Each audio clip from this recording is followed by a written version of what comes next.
Estudando o Livro dos Espíritos com Allan Kardec.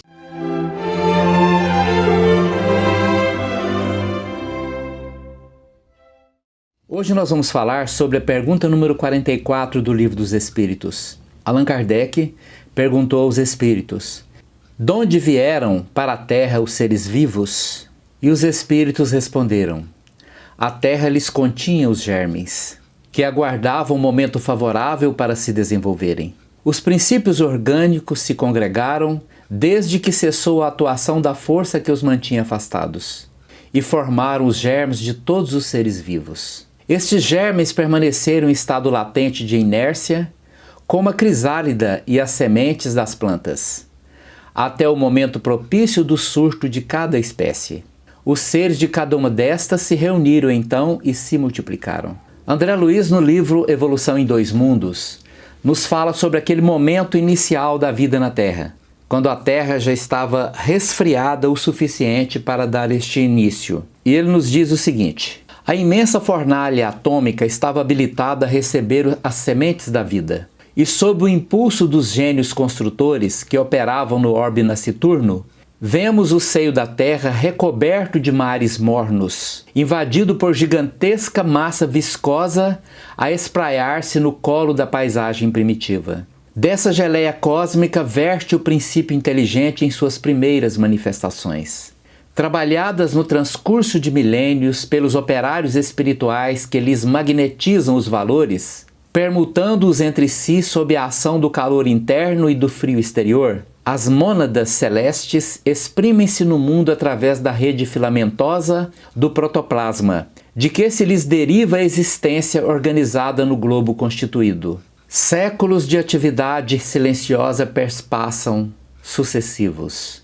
Aparecem os vírus, e com eles surge o campo primacial da existência, formado por nucleoproteínas e globulinas, oferecendo clima adequado aos princípios inteligentes ou mônadas fundamentais, que se destacam da substância viva por centros microscópicos de força positiva, estimulando a divisão cariocinética. Evidenciam-se, desde então, as bactérias rudimentares, cujas espécies se perderam nos alicerces profundos da evolução, lavrando os minerais na construção do solo, dividindo-se por raças e grupos numerosos, plasmando pela reprodução assexuada as células primevas que se responsabilizariam pelas eclosões do reino vegetal em seu início.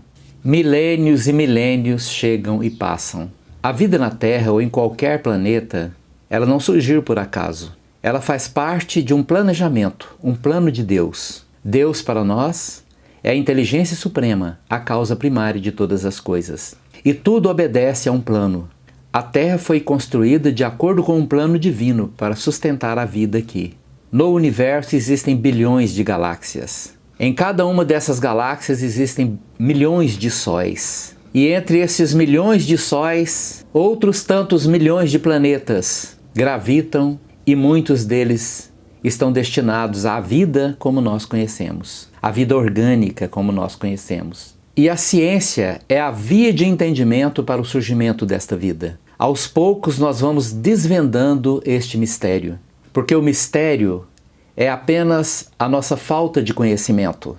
À medida que a nossa inteligência vai se desenvolvendo, nós vamos aprendendo como a vida surgiu, como ela se desenvolveu.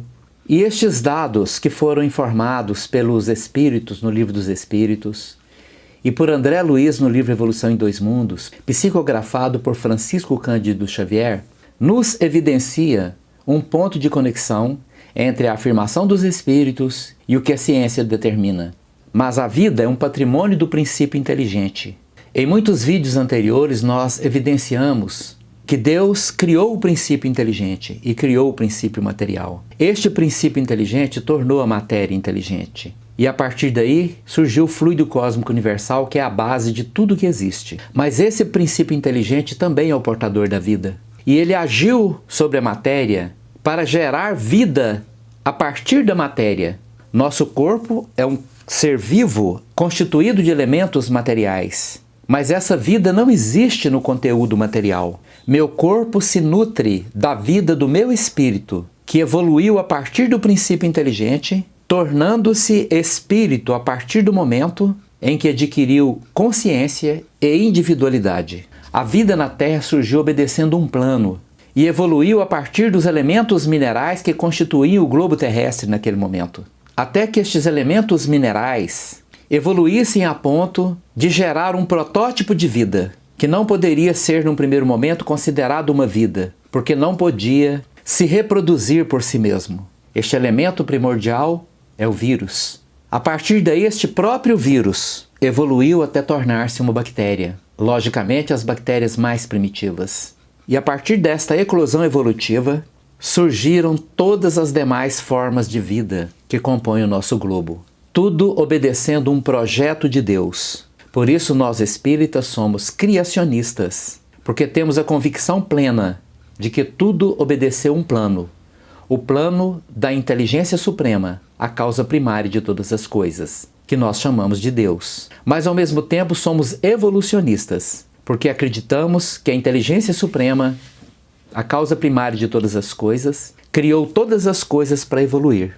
E nós ainda estamos em processo pleno de evolução. Ao longo de bilhões de anos chegamos à idade da razão, mas nossa razão ainda está profundamente submetida aos instintos. E no nosso processo evolutivo atual, o projeto de Deus para a nossa vida, de acordo com a doutrina espírita, é que nós transformemos as nossas vidas numa busca permanente de amor e sabedoria.